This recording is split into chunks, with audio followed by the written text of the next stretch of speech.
So flexible budget কি এবং আমরা কেন প্রস্তুত করি? ফ্লেক্সিবল বাজেট মোটামুটি প্রস্তুত করা হয় যে আপনি ধরে নেন 10,000 পণ্য উৎপাদন করেন বর্তমানে, কিন্তু আপনি চাচ্ছেন সেটা 8,000 ইউনিট উৎপাদন করবেন কিংবা 5,000 ইউনিট উৎপাদন করবেন। তাহলে আপনার ইউনিট প্রতি খরচটা কেমন যাচ্ছে বা টোটাল খরচটা কত হবে? হ্যাঁ, অর্থাৎ আপনি এখন বর্তমানে যে পরিমাণ পণ্য উৎপাদন করেন সেটার চেয়ে পণ্য বৃদ্ধি করবেন, উৎপাদন বৃদ্ধি করবেন বা উৎপাদন কমাবেন, সেটার জন্যই মূলত ফ্লেক্সিবল বাজেট প্রস্তুত করা হয়, মানে লেভেল অফ অ্যাক্টিভিটি তৈরি করার জন্য। আমরা একটা অঙ্ক নিলাম, অঙ্কটা দেখলে আপনি বুঝতে পারবেন যে ফ্লেক্সিবল বাজেট কতটা easy. The expenses budget for 10,000 unit of a product in a factory is as follows. র মেটেরিয়াল দেওয়া আছে আপনাকে 100 টাকা পার ইউনিট কস্ট, লেবার দেওয়া আছে 30 টাকা পার ইউনিট, তারপর ভেরিয়েবল ওভারহেড দেওয়া আছে আপনাকে 30 টাকা, তাও per unit cost. Fixed overhead বলেছে 20 টাকা, কিন্তু সেটা আপনাকে ধরে দিয়েছে 100 টাকা, তাহলে আর 20 টাকাটার কোনো মূল্য নেই বা 20 টাকাটা এখন ভ্যালুলেস। তারপর আপনাকে দেওয়া আছে ভেরিয়েবল এক্সপেন্সেস আপনাকে দেওয়া আছে 10 টাকা করে। সেলিং এক্সপেন্সেস বলেছে তারা 25 টাকা, যার মধ্যে 10% ফিক্সড, তাহলে 10% যদি ফিক্সড হয় বাকি থাকলো 90%, 90% হলো আপনার জন্য ভেরিয়েবল কস্ট। ওকে, তারপরে ডিস্ট্রিবিউশন এক্সপেন্সেস হচ্ছে 15 টাকা, যার মধ্যে 20% ফিক্সড, তাহলে 20% যদি ফিক্সড হয় বাকি থাকে 80%, ওই 80% হলো আপনার জন্য ভেরিয়েবল কস্ট। তারপর অ্যাডমিনিস্ট্রেটিভ এক্সপেন্সেস বলেছে 10 টাকা, যার আপনাকে আবার তুলে দিয়েছে যে 60,000 টাকা, যেহেতু 60,000 টাকা ধরে দিয়েছে পুরো 60,000 টাকাটাই হবে আপনার জন্য এখন ফিক্সড কস্ট। হ্যাঁ, আপনাকে বলেছে একটা প্রিপেয়ার এ ফ্লেক্সিবল বাজেট কত ইউনিটের জন্য? 8,000 ইউনিট এবং 5,000 ইউনিটের জন্য। কিন্তু আপনাকে এখন যে অ্যামাউন্টগুলো দেওয়া আছে সেগুলো হলো 10,000 ইউনিটের জন্যই দেওয়া আছে। আপনি বের করবেন এখন 8,000 ইউনিট এবং 5,000 ইউনিটের উপর কাজ করবেন। তাহলে আমরা শুরু করি অঙ্কটা। ফার্স্ট অফ অল আমরা একটু কলাম করব, আমরা 8,000 এবং 5,000 ইউনিটের জন্যই উৎপাদন করতে যাচ্ছি। হ্যাঁ, 8,000 এবং 5,000 ইউনিটের জন্য আমরা আগে কলামটা করে নিই।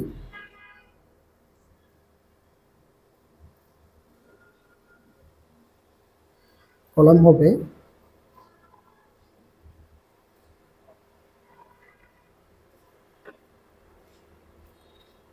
Element of cost per unit cost,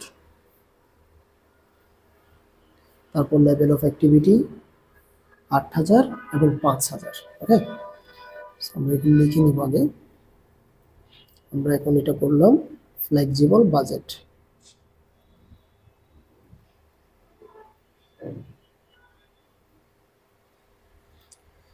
এখানে লিখতে হবে আমাদেরকে এলিমেন্ট অফ কস্ট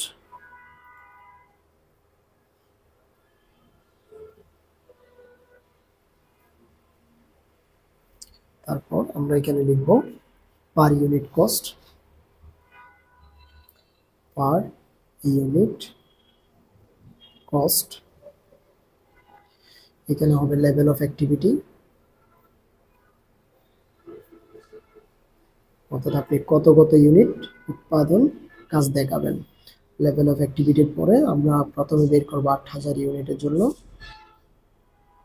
তারপর এখানে হলো আমাদের আবার 5,000 ইউনিটের জন্য প্রস্তুত করব আমরা। ওকে, সো সবার আগে আমরা দেখাচ্ছি ভেরিয়েবল কস্ট। আমরা প্রথমে লিখব ভেরিয়েবল কস্ট, আপনি চাইলে ফিক্সড কস্টও লিখতে পারেন। Variable cost. ওকে, তাহলে আমরা শুরু করি। প্রথমে আমাদের ভেরিয়েবল কস্টের মধ্যে কি কি দেওয়া আছে খেয়াল করুন। আমাদেরকে দেওয়া আছে র ম্যাটেরিয়াল দেওয়া আছে 100 টাকা, লেবার দেওয়া আছে 30 টাকা। তাহলে প্রথমে র ম্যাটেরিয়াল, আমরা র ম্যাটেরিয়ালটা ভেরিয়েবলে নিয়ে আসবো। এটাকে আমরা এফ দিতে পারি, র ম্যাটেরিয়াল।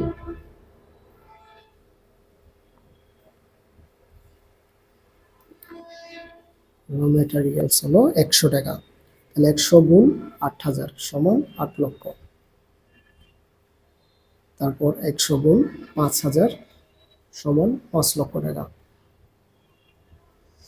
তারপরে হইল আমাদের লেবার, লেবার দেওয়া ছিল আমাদের 30 টাকা, তাহলে 30 গুণ 8,000 সমান 2,40,000 টাকা। 30 গুণ 5,000 সমান 1,40,000 50,000 টাকা। ওকে, নেক্সট আমাদের দেওয়া ছিল, আমাদের এরপরে দেওয়া আছে ভেরিয়েবল ওভারহেড হচ্ছে 30 টাকা করে। আমরা ভেরিয়েবল ওভারহেড লিখব, ভেরিয়েবল ওভারহেড হলো 30 টাকা করে। 30 গুণ 8,000 সমান 2,40,000 টাকা।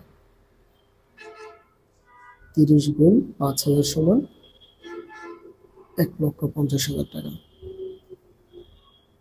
তারপর ফিক্সড ওভারহেড তো এখানে আসবে না, ভেরিয়েবল এক্সপেন্সেস বলেছে আপনাকে 10 টাকা করে। তাহলে ভেরিয়েবল এক্সপেন্সেস হলো 10 টাকা করে। তাহলে 10 টাকা করে 8,000 সমান 80,000 টাকা। তারপর 10 টাকা করে 5,000 সমান 50,000 টাকা।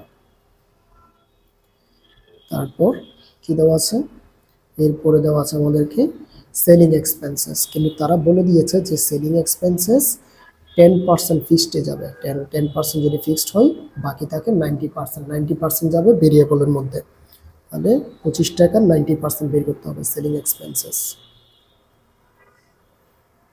সেলিং এক্সপেন্সেস হলো 25 টাকার 90%। 25 টাকার 90% কাজ করলে হবে 22.50। এবার 22.50 যদি আপনি 8,000-এর সাথে গুণ করেন, তাহলে আপনি পাচ্ছেন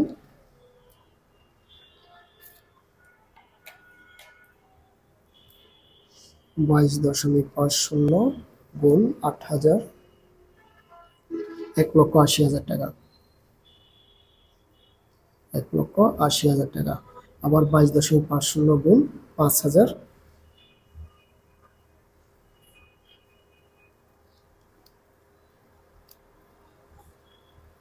সমান 1,12,500 টাকা। ওকে, নেক্সট সেলিং এক্সপেন্সেস এর পরে আমরা বসাবো ডিস্ট্রিবিউশন এক্সপেন্সেস হচ্ছে 20% ফিক্সড। তাহলে বাকি থাকলো 80% ভেরিয়েবল আসবে 15 টাকার 80%। তাহলে আমরা লিখব ডিস্ট্রিবিউশন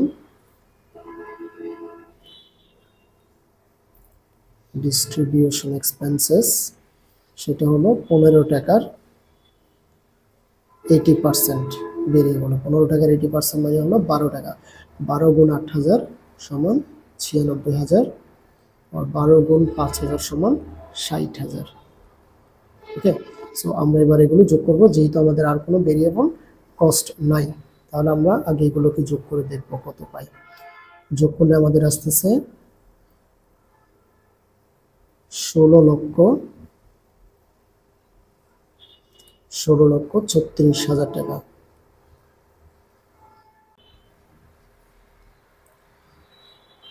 10,22,500 টাকা। ওকে, এই ছিল আমাদের ভেরিয়েবল কস্ট। আচ্ছা, ভেরিয়েবল কস্টের পরে এখন আমরা বের করব ফিক্সড কস্ট। এখন আমাদেরকে ফিক্সড কস্টের কাজ করতে হবে।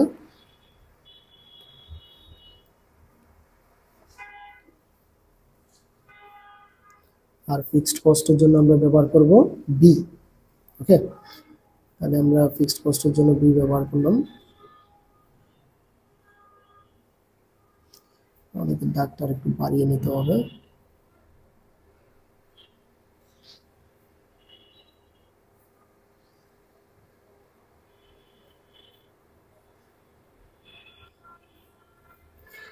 এখন ফিক্সড কস্টের মধ্যে আমাদের আছে কি কি দেখতে হবে।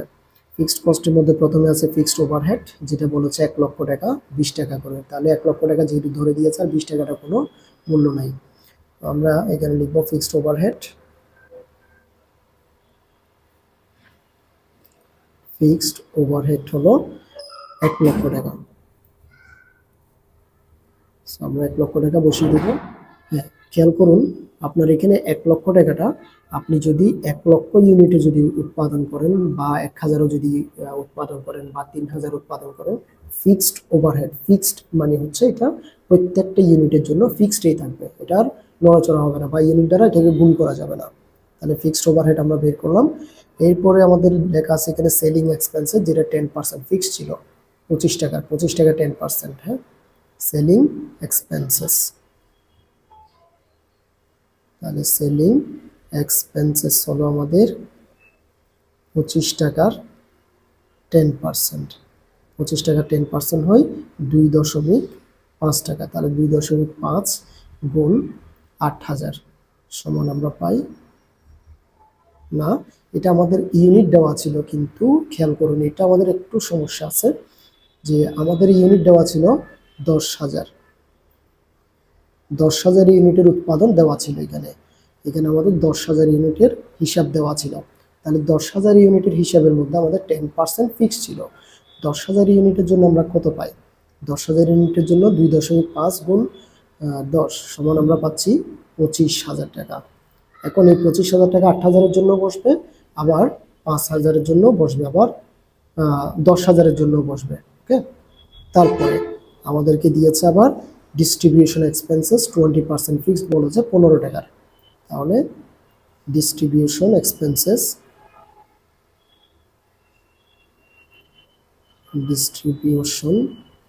এক্সপেন্সেস যেটা বলা ছিল 15 টাকার উপরে 20%। 15 টাকা 20% মিনস হলো 3 টাকা। এখন এই 3 টাকাটা 10,000-এর সাথে গুণ করতে হবে, যেহেতু হিসাবটা দেওয়া ছিল 10,000 ইউনিটের জন্যই। তাহলে আমরা এখানে পাচ্ছি 30,000। 8,000-এর জন্য 30,000 হবে, যেহেতু 10,000-এর জন্য 30,000, 10 গুণ 3, 10,000 গুণ 3 সমান 30,000। ওই 30,000 টাকা আমরা 8,000-এর জন্য বসাবো, আবার 5,000-এর জন্য বসাবো।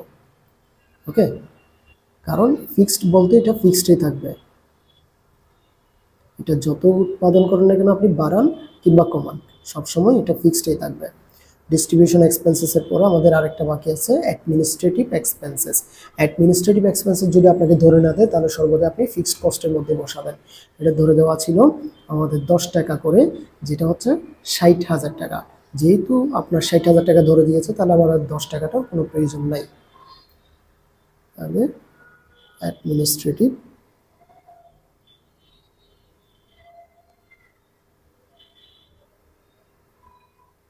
এক্সপেন্সেস 60,000 টাকা।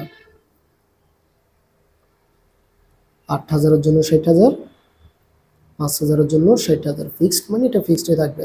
আর ডিস্ট্রিবিউশন এক্সপেন্সেসের মধ্যে এটা কি ফিক্সড নাকি ভেরিয়েবল সেটা কিন্তু উল্লেখ করা নাই, সেজন্য আমরা এটাকে ফিক্সডের মধ্যে বসাবো। আপনি চাইলে আবার ভেরিয়েবলও এটাকে ইউজ করতে পারবেন, বা অর্ধেক কিছু অংশ ভেরিয়েবলে কিছু অংশ ফিক্সডে, মানে যেটাকে সেমি ভেরিয়েবল বলা হয়, এই শব্দও আপনি কিন্তু লিখতে পারবেন। আমরা যদি সবগুলো এখন যোগ করি আমরা পাচ্ছি 2,15,000 টাকা। এখান থেকে সেম 2,15,000 টাকা আমরা পাচ্ছি। আমরা এখন দুটোটাকে যোগ করলাম, যোগ করার পরে আমরা এখন বের করব টোটাল কস্ট, যেটা আমাদের মূল উদ্দেশ্য। এখন আমরা লিখব total cost. So total cost হলো আমরা এ প্লাস বি, অর্থাৎ এ মিনস হলো ভেরিয়েবল কস্ট, আর বি কে দিয়েছিলাম আমরা ফিক্সড কস্টকে দিয়েছিলাম আমরা বি। তো আমরা দুটোটা যদি যোগ করি এখান থেকে আমরা পাচ্ছি 16, 18, 18,51,000। 18,51,000।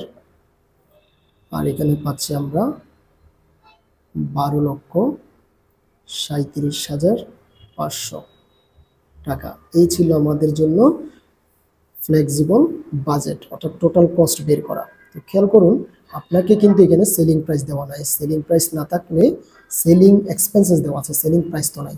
যদি সেলিং প্রাইস না থাকে তাহলে আপনার প্রফিট বের করার দরকার নাই, আর যদি সেলিং প্রাইস থাকে তাহলে কিন্তু আপনাকে অবশ্যই প্রফিট বের করতে হবে। হ্যাঁ, তো এখন প্রফিট যদি বের না করতে হয় আমরা জাস্ট টোটাল কস্ট পর্যন্ত কাজ করে দিলেই অঙ্ক শেষ। ওকে, আশা করি বুঝতে পেরেছেন। পরবর্তী ভিডিওর মধ্যে আরও ডিটেলস আলোচনা করা হবে এবং একটা জটিল অঙ্ক আলোচনা করা হবে। তো সে ভিডিও দেখার জন্য আমন্ত্রণ রইল।